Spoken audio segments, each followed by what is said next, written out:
श्री राम।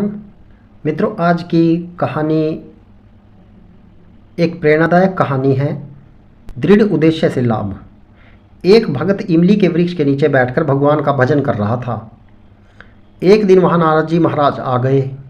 उस भक्त ने नारद जी से कहा कि आप इतनी कृपा करें कि जब भगवान के पास जाएं तब उनसे पूछ लें कि वे मुझे कब मिलेंगे।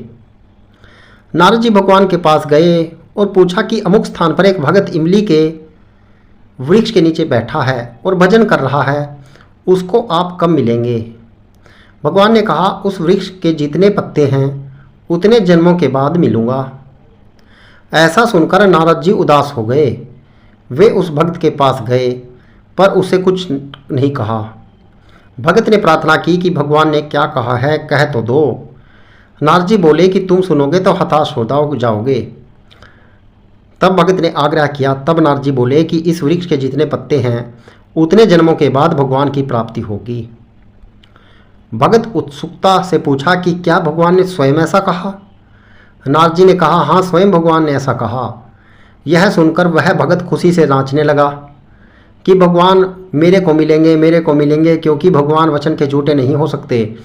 इतने में ही भगवान वहाँ प्रकट हो गए। नारद जी ने देखा कि उनको बड़ा आश्चर्य हुआ। वे भगवान से बोले कि महाराज, अगर यही बात थी तो मेरी फजीहत क्यों करवाई। आपको जल्दी मिलना था तो मिल जाते।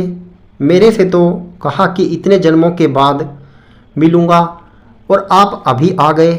भगवान ने कहा, नारद, जब तुमने इसके विषय में पूछा था तब यह जिस चाल से भजन कर रहा था उस चाल से तो इसको उतने ही जन्म लगते, परंतु जब इसकी चाल ही बदल गई तो यह भगवान मेरे को मिलेंगे इतनी बात फिर मस्ती से नाचने लगा।